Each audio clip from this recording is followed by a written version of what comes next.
আৰম্ভ কৰিছোঁ দ্বিতীয় স্কন্ধত। কি আছে ইয়াত? নিপতিৰ প্ৰশ্ন পাছে শুনি মুনি সুকে। আমি কৈছিলোঁ যে সুত মুনিয়ে কি কৈছিল সৌনকাদিক, যে তোমালোকক এতিয়া মই সুক আৰু পৰীক্ষিতৰ কথা শুনাম। পৰীক্ষিত পঞ্চপাণ্ডৱৰ নাতি, অভিমন্যু আৰু উত্তৰাৰ সন্তান, যিজনে গৰ্ভত থাকোঁতে ভগৱানৰ দৰ্শন পাইছিল। উত্তৰা যেতিয়া গৰ্ভৱতী আছিল, অশ্বত্থমাই পঞ্চপাণ্ডৱৰ বংশকে নষ্ট কৰোঁ বুলি এপাত ব্ৰহ্মস্ত্ৰ উত্তৰাৰ গৰ্ভৰ প্ৰতি লক্ষ্য কৰি প্ৰহাৰ কৰিলে। আৰু উত্তৰাই তেওঁৰ শহুৰেকৰ কথা চিন্তা নকৰি, য'ত গাণ্ডীৱধাৰী অৰ্জুন, সহস্ৰ হাতীৰ বল থকা বৃকুদৰ, ধৰ্মৰাজ যুধিষ্ঠিৰ, নকুল, সহদেৱ, কোনো কম নহয়, তেওঁলোকৰ ওচৰলৈ নগৈ সময়ৰ অপব্যৱহাৰ নকৰি চিধা ভগৱান কৃষ্ণৰ চৰণত শৰণ লৈছে। পাহি পাহি মহাযোগিনাম দেৱ দেৱ জগৎপতি নান্যম ত্বদ অভয়ম পশ্যে যত্ৰ মৃত্যুৰ পৰস্পৰম। 1:8-9 প্ৰথম স্কন্ধ অষ্টম অধ্যায় 9 নম্বৰ শ্লোক ভাগৱত।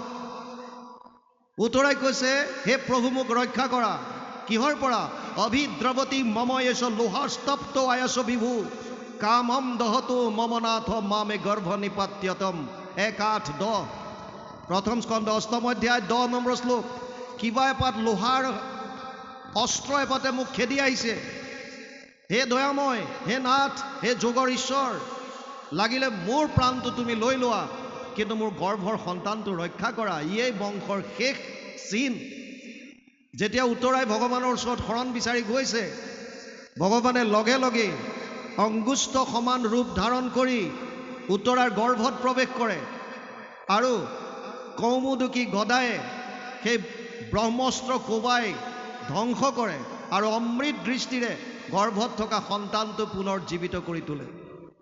গৰ্ভত থাকোঁতেই সেই সন্তানটোৱে ভগৱানৰ দৰ্শন পায় আৰু তেওঁ যেতিয়া জন্ম হয়, জন্ম হোৱাৰ লগে লগে তেওঁ মানুহৰ মাজত সেইজন দিব্য পুৰুষক বিচাৰিছিল, যিজনৰ সাক্ষাৎ গৰ্ভত পাইছিল, যিজনৰ দৰ্শন গৰ্ভত কৰিছিল। সেইজনক পৰীক্ষা কৰি চোৱাৰ কাৰণে সেই সন্তানটোৰ নাম ৰখা হ'ল পৰীক্ষিত। আৰু যিহেতু ভগৱানে ৰক্ষা কৰিলে গৰ্ভত, এইকাৰণে তেওঁৰ আন এটা নাম দিলে বিষ্ণুৰাত। এই পৰীক্ষিত ডাঙৰ হৈ এবাৰ চিকাৰ খেলিবলৈ যায় আৰু পিয়াহত আতুৰ হৈ শমিক মুনিৰ আশ্ৰমত সোমায়। শমিক মুনি সেই সময়ত ধ্যানত আছিল। ধ্যানত থাকিলে বাহ্যিক ক্ৰিয়াকলাপ একো গম নাপায়। যেতিয়া পৰমাত্মাক সাক্ষাৎ কৰিব, যেতিয়া ব্ৰহ্মক সাক্ষাৎ কৰিব, তেতিয়া বাহ্যিক ক্ৰিয়াকলাপবিলাক মানুহে গম নাপায়। টোটেলি বাহ্যিক সংসাৰৰ লগত কাট অফ হৈ যায়। কেৱল তেওঁ ভিতৰৰ আনন্দত নিমগ্ন হৈ থাকে। ৰজাই বাহিৰৰ পৰা গৈ 2-3 বাৰ মাতিলে, মোৰ পিয়াহ লাগিছে, পানী দিয়া। শমিকে গমেই নাপায়। ৰজাৰ ক্ৰোধ উঠিল আৰু ওচৰতে থকা মৰা সাপ এডাল ধনুৰ অগ্ৰভাৱে উঠাই আনি ঋষিৰ ডিঙিত দি দিলে। কিছু নিলগত শমিক মুনিৰ পুত্ৰ শৃংগী মুনিৰ লগৰীয়াবিলাকে খেলি আছিল। তেওঁলোকে দেখা পালে আৰু দেখা পায় বান্ধৱ শৃংগী মুনি, যি আৰু কিছু দূৰত খেলি আছিল, তেওঁক গৈ ক'লেগৈ, তোৰ দেউতাৰৰ ডিঙিত কোনোবাই সাপ এডাল দি গৈছে। শৃংগী মুনিয়ে একো চিন্তা নকৰাকৈ তাৰ পৰাই অভিশাপ দি দিলে যে যিজনে মোৰ দেউতাৰ ডিঙিত সাপ দি থৈ গৈছে, সপ্তম দিৱসত তোক তক্ষকে দংশক বিষ বহনি লাগি তোৰ শৰীৰ ভস্ম হওক। 7 দিনৰ দিনা তোক তক্ষকে দংশন কৰিব আৰু বিষ বহনি লাগি তোৰ শৰীৰ ভস্ম হৈ যাব। তাৰ পাছত বাপেকৰ ওচৰলৈ আহে, কন্দা কটা শুনে। বাপেকৰ চকুত খোল খাই যায়, সমাধি ভংগ হয় আৰু দেখিলে ডিঙিত এডাল সাপ পেলাই দিলে। সুধিলে কোনে দিলে? শৃংগীয়ে ক'লে যে এজন ৰজা আহিছিল আৰু ময়ো তেওঁক অভিশাপ দিলোঁ। কি বুলি? 7 দিনৰ দিনা তক্ষকে দংশন কৰিব। শমিক মুনিয়ে ধ্যানমগ্ন হৈ গম পালে এইজন আন কোনো নহয়, পৰম বৈষ্ণৱ ৰজা পৰীক্ষিত। পিতেকক গালি পাৰিলে, তই ইমান সৰু কথা এটাত ইমান মাৰাত্মক শাস্তি কিয় দিলি? যদি ৰাজ্যত ৰজা নাথাকে তেতিয়াহ'লে চোৰ ডকাইত ধৰ্ষণ লুণ্ঠন এইবিলাক বাঢ়ি যাব। বৰ্তমান আমাৰ সমাজলৈও যদি চাই, আইন আছে কাৰণে, ল আছে কাৰণে আমি ভালকৈ আছো, নীতি নিয়ম পালি আছো। যদি কাইলৈৰ পৰা কয় যে পুলিচ প্ৰশাসন একো নাই, আইন একো নাই, যোনে যি মৰ্জি কৰিব পাৰে, তাৰপিছত চাব কি হয়, অৱস্থা নাইকিয়া হ'ব। শ্ৰমিকে ক'লে বৰ ভুল কাম কৰিলি, তই এজন পৰম বৈষ্ণৱক এনেকুৱা সাপ দিব নালাগিছিল। বৰ্তমান ইলেকশ্যন আহি আছে, যোগ্যজনক ভোট দিব, যদি অযোগ্য এজনক যদি ওপৰত উঠাই দিয়ে, তেওঁ পাৱাৰৰ শক্তিৰ অপব্যৱহাৰ কৰিব। তাৰ উদাহৰণ শৃংগী মুনিক দেখুৱাই থৈ গৈছে। শক্তি থাকিলে নহ'ব, পাৱাৰ থাকিলে নহ'ব, আপুনি ক'ত ব্যৱহাৰ কৰিছে, ইউটিলাইজ ক'ত কৰিছে, এইটো ডাঙৰ কথা। ক'ত কেতিয়া কেনেকৈ ব্যৱহাৰ কৰিব লাগে সেই কথাখিনি যদি নাজানে, তেনেকুৱা এজনক যদি আপুনি শক্তি দি দিয়ে, তেতিয়াহ'লে তাৰ অপব্যৱহাৰ কৰিব। এইটো বৰ সাংঘাতিক কথা। শ্ৰমিকে ক'লে তই ভুল কাম কৰিলি, উপায় নাই, চব ভগৱানৰ ইচ্ছা। গতিকে এজন শিষ্যক পঠাই দিলে, পৰীক্ষিতক খবৰ দে গৈ। আনহাতে পৰীক্ষিত ঘৰলৈ গৈ অনুতপ্ত হৈছে, মই অকণমান কথাত কিহৰ কাৰণে এনেকুৱা বেয়া কাম কৰি আহিলোঁ। তেনেকুৱাতে এজন ঋষি শিষ্য আহি পেলাই ক'লেহি যে মহাৰাজ, আপোনাৰ প্ৰতি অভিশাপ হৈছে, 7 দিনৰ দিনা তক্ষকে আপোনাক দংশন কৰিব, আপুনি যি ইচ্ছা কৰক। মৃত্যুৰ প্ৰাক যিটো খবৰ দুজনে পাইছে, এজন হৈছে কংস। আকাশীবাণী হৈছিল, জাকলয়া জাস কংস সোণৰে অজ্ঞান, দৈব্যকী ৰষ্টম গৰ্ভে তোৰলৈব্য প্ৰাণ। কংসই লগে লগে তৰোৱাল উলিয়াই বোলে, যাৰ পৰা মোৰ নষ্ট হোৱাৰ সম্ভাৱনা আছে তাকে খতম কৰি দিওঁ। দৈৱকীক কাটিব ধৰিলে। বসুদেৱ জ্ঞানী আছিল, বুজাই মেলি ৰাখিলে যে হে মহাৰাজ, আপোনাৰ মৃত্যুটো দৈৱকীৰ পৰা নাই, অষ্টম গৰ্ভৰ পৰাহে আছে। মই প্ৰত্যেকটো সন্তান আপোনাক দি দিম। আৰু কংসই গম পায় যে বসুদেৱ এজন সত্যবাদী, আৰু সেইকাৰণে ক'লে অতি উত্তম, ঠিক আছে, হ'ব। কিন্তু ইয়াত পৰীক্ষিতে যেতিয়া গম পালে 7 দিনৰ দিনা মৃত্যু হ'ব, তেওঁ তক্ষকক বধ কৰিবলৈ যোৱা নাই। তেওঁ লগে লগে জন্মেজয়ক ৰাজকাৰ্য সকলোখিনি সমৰ্পণ কৰি গংগাৰ পাৰলৈ গুচি গ'ল। ভাবিলে 7টা দিন থাকিম, এই 7 দিনত ঈশ্বৰৰ কথা শুনিম। এই খবৰটো চাৰিওফালে বিয়পি পৰিল। আজিকালি যিটো মেছেজ ভাইৰেল হোৱা বুলি কয়, ভাইৰেল হ'ল। এইটো কেনেকৈ ভাইৰেল হ'ল, তেতিয়া হ'ল আৰু গোটেই চাৰিওফালৰ পৰা ঋষিমুনি আহি গংগাৰ পাৰত একত্ৰিত হ'ল। কোনোৱে ক'লে যে চিন্তা কৰিব নালাগে মহাৰাজ, আমি আছোঁ, আপোনাক তক্ষকে আহিবলৈ নিদিয়াকৈ আমি বচাম। পৰীক্ষিতে ক'লে সেয়া একোৱে কৰিব নালাগে, মোৰ প্ৰায়শ্চিত্ত যিটো, মই যিটো অপকৰ্ম কৰিলোঁ তাৰ ফল মই ভোগ কৰিবই লাগিব, সেয়া কৰিব নালাগে। যদি পাৰা মোক এটা প্ৰশ্নৰ মাত্ৰ উত্তৰ দিয়া, কি মৃত্যুমুখী মানুহে কি কৰ্ম কৰা উচিত? শৌনকে আদিয়ে কি প্ৰশ্ন কৰিছিল? একেই প্ৰশ্ন, কলি যুগৰ মানুহে কি কাম কৰা উচিত পৰম কল্যাণ সাধিবৰ কাৰণে। আৰু সুতমুনিয়ে কৈছে, মই পৰীক্ষিত এইটো প্ৰশ্ন কৰিছিল, তাৰে উত্তৰটো দিম।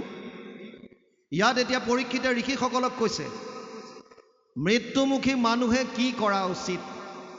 এতিয়া যাৰ যেন মতিকহে বেদক ব্যাখ্যান, ঋষিসকলৰ মাজতেই মতভেদ আহি গ'ল।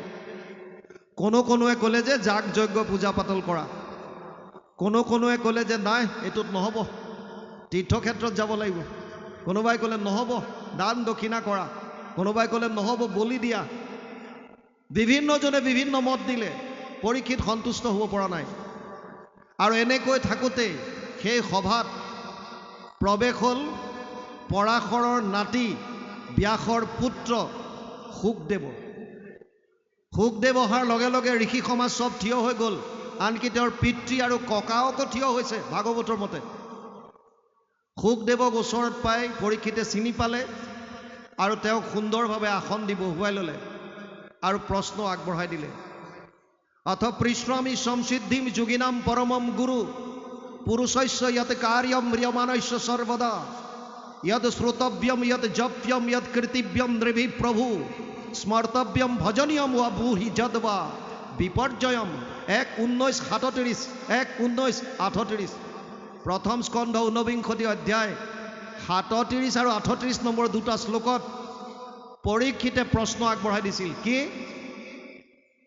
মৰণ সময়ে তোমাৰ চৰণে পুছুহু গুৰু সাম্প্ৰত ম্ৰিয়মান নৰে সদায়ে কি কৰ্ম কৰিবে ইটো লোকত। মৃত্যুৰ সময়ত তোমাৰ চৰণত মই এটা কথা সোধো, কি মৃত্যুমুখী মানুহে এই লোকত সদায় কি কাম কৰাটো উচিত? কাহাক শুনিবে, কাহাক জপিবে, কাহাক স্মৰিবে নৰে, ভজনৰ যোগ্য কোননো দেৱতা কহিও মত সত্তৰে। কাৰ কথা শুনিব, কাৰ স্মৰণ কৰিব, কাৰ শ্ৰৱণ কৰিব, কাক ভজন কৰিব? শ্ৰৱণ কীৰ্তন কৰিবাৰ যোগ্য নুহি যত যত কথা, তুমি সে পৰম গুৰু মুনিবৰ আমাতো কৈ সৰ্বথা। শ্ৰৱণ কীৰ্তন কৰিব নলগীয়া যদি কিবা কথা আছে সেইখিনিও হে গুৰু মুনিবৰ তুমি মোক এই সময়ত এই কথাখিনি কোৱা। আপোনালোকে যদি ভাবে যে পৰীক্ষিতক সাপ দিছিল 7 দিনৰ দিনা মৃত্যু হ'ব, গতিকে তেওঁতো ম্ৰিয়মান হয় বা মৃত্যুমুখী হয়, কিন্তু আমিবিলাককতো সাপ দিয়া নাই, আমি জানি কি কৰিম? এইটো পৰীক্ষিতক সাপ দিছিলে, তেওঁ শুনিলে, আমাকতো কোনো সাপ দিয়া নাই, আমিতো মৃত্যুমুখী নহয়। হয়, জাতস্য হি ধ্ৰুৱ মৃত্যু ধ্ৰুৱ জন্ম মৃতস্য চ, 2য় অধ্যায় 27 নম্বৰ শ্লোক গীতা। হে অৰ্জুন, জন্ম ল'লে মৃত্যু নিশ্চিত আৰু মৃত্যু হ'লে পুনৰ জন্ম নিশ্চিত। জন্ম লোৱাৰ লগে লগে মৃত্যু নিশ্চিত হৈ যায়। আমি প্ৰতিটো ছেকেণ্ডত, প্ৰতিটো মুহূৰ্তত মৃত্যুৰ ফালেহে আগবাঢ়ি গৈ আছোঁ, গতিকে আমি সকলো মৃত্যুমুখী। আৰু ইণ্টাৰেষ্টিং কথা, আমাৰো 7 দিনৰ ভিতৰতে মৃত্যু হয়। বাৰ 7টাই ৰাখিছে সেইকাৰণে, সোম মংগল বুধ বৃহস্পতি শুকুৰ শনি আৰু ৰবি, 7 দিনৰ ভিতৰতে মানুহৰ মৃত্যু হয়। যিকোনো এটা বাৰত হ'ব পাৰে। গতিকে আমাৰ কাৰণে ইয়াত এতিয়া কৈছে নিপতিৰ প্ৰশ্ন পাছে শুনি মুনি সুকে। এই প্ৰশ্নকেইটা মূল কি? মৃত্যুমুখী মানুহে কি কৰিম, কাক শ্ৰৱণ কৰিম, কাৰ কীৰ্তন কৰিম, কাক স্মৰণ কৰিম, ভক্তি কাক কৰিম, শ্ৰৱণ কীৰ্তন কৰিব নলগীয়া যদি কিবা কথা আছে এই কথাখিনি মোক কোৱা। মূল ভাগৱতৰ ভেটি প্ৰশ্ন। এতিয়া ইয়াত কৈছে কৃষ্ণ পদ পংকজক হৃদয়ত ধৰি দিলন্ত সিদ্ধান্ত তাক সাধুৰবাদ কৰি। প্ৰভু ভগৱন্তৰ চৰণ কমল হৃদয়ত ধাৰণ কৰি লৈ পৰীক্ষিতক সাধুৰবাদ কৰিছে। তুমি যিটো প্ৰশ্ন কৰিছা, ধন্য নৰপতিমতী উত্তম তোমাৰ পুচিলাহা যিটো কথা সংসাৰতে সাৰ। তুমি যিটো প্ৰশ্ন কৰিছা ই অতি উত্তম, সংসাৰৰ সাৰ বস্তু, যে আমি মনুষ্য শৰীৰ লাভ কৰাৰ পাছত কি কৰ্ম কৰা উচিত। কাৰণ এইটো শৰীৰ পাবৰ কাৰণে 84 লাখ জুনি ভ্ৰমণ কৰিবলগীয়া হৈছে। 20 লাখ সব ঠাৱৰ জানো, 9 লাখ জলচৰ সব মানো, 11 লাখ কুৰুম কবি গাवे পক্ষীগম 10 লাখ बतावे, 30 लाख पशु जानो हो भाई, 4 लाख बंदर दुखदाई, जब ये 84 लाख कट जावे तब कहूँ मानुष तन पावे। 20 लाख গছ গছনিৰ প্ৰজাতি, এটা জীৱই মানুহৰ শৰীৰ পোৱাৰ প্ৰাক মুহূৰ্তত 20 লক্ষ প্ৰজাতি গছ গছনি হৈ ভ্ৰমণ কৰিব লাগে। 9 লাখ জলচৰ প্ৰাণী প্ৰজাতি, 29 11 লাখ কাছৰ দৰে সৰীসৃপ জাতীয় প্ৰাণীৰ প্ৰজাতি, 29 11 40। চৰাই চিৰিকটিৰ প্ৰজাতি আছে 10 লাখ, 40 2 50। বিভিন্ন জন্তুৰ প্ৰজাতি 30 লাখ 80। 4 লাখ বান্দৰৰ প্ৰজাতি 84 লাখ জুনি ভ্ৰমণ কৰাৰ পাছত 100 কোটি জন্মান্তৰে হোৱে মহাভাগ নৰ শৰীৰক জীৱে তেবে পাৱে লাগ। 100 কোটি জন্মান্তৰে হোৱে মহাভাগ, বহুত কোটি জন্মৰ মূৰত, ভাগ্যৰ মূৰত আমি এইটো শৰীৰ পাইছোঁ। গতিকে ইমান এটা দুৰ্লভ শৰীৰ পোৱাৰ পাছত আমি কি কাম কৰা উচিত, কি কৰা উচিত? যদি কেৱল আমি আহাৰ নিদ্ৰা ভয় মৈথুনাম চ সমানমিতত পশুভিৰ নৰনম, কেৱল যদি 4টা কাম কৰি আমাৰ জীৱন যদি নিৰ্বাহ কৰি আছো, আহাৰ ভোজন নিদ্ৰা আৰাম টোপনি, ভয় মৃত্যুৰ আৰু মৈথুন সংসাৰ বৃদ্ধি, এই 4টা কাম যদি কেৱল কৰি আমি জীয়াই আছো, তেতিয়াহ'লে আমাৰ আৰু পশুৰ মাজত একো পাৰ্থক্য নাই বুলি শাস্ত্ৰত কৈছে। কিয়? পশু পক্ষীও আহাৰ ভোজন কৰে, তেওঁলোকৰো আৰাম কৰে, তেওঁলোকৰো মৃত্যুৰ ভয় আছে আৰু সন্তান জন্ম তেওঁলোকেও দিছে। শ্ৰেষ্ঠ মনুষ্য হিচাপে আমাৰ কি কাম? এই প্ৰশ্নটোৰ মূল, এই প্ৰশ্নটোৰ উত্তৰ দিবৰ কাৰণে এতিয়া তেওঁ কৃষ্ণ পদ পংকজক হৃদয়ত ধৰি দিলন্ত সিদ্ধান্ত তাংক সাধুৰবাদ কৰি পৰীক্ষিতক সাধুৰবাদ দিছে। আৰু তাৰ পাছত কৈছে ধন্য নৰপতিমতী উত্তম তোমাৰ কুচিলাহা যিটো কথা সংসাৰতে সাৰ কি কথা মুখ্যৰ সাধনীটো জগতৰে হিত। যিটো প্ৰশ্ন তুমি কৰিছা এইটোৱে হৈছে মুক্তিৰ পৰম সাধন। মুখ্য প্ৰাপ্তিৰ পৰম সাধন যদি কিবা আছে, উপায় যদি কিবা আছে, সেই বস্তুটোৱে তুমি কৰা প্ৰশ্নটো মুখ্যৰ সাধন এইটো। জগতৰে হিত সমস্ত জগতৰ কাৰণে কল্যাণকাৰক লভিলে মুকুতি যিটো তাহাৰো বাঞ্ছিত। যিসকলে ইতিমধ্যে মুক্তি লাভ কৰিছে সেইসকলৰো কাম্য যিটো উপায় বা যিটো প্ৰশ্ন তুমি কৰিছা তাৰ যিটো উত্তৰ মই দিম এতিয়া। এই উপায়টো বা সাধনটো যিসকলে মুক্তি পাব বিচাৰে তেওঁলোকৰ লাগে, আৰু যিসকলে ইতিমধ্যে মুক্তি পালে তেওঁলোকৰো বাঞ্ছিত। ইয়াৰ পাছত এতিয়া আৰম্ভ কৰিব সেই আচল বস্তুটো কি। ইয়ালৈকে পাঠ গৈছে, অকণমান পাঠ যাওক। কৃষ্ণ।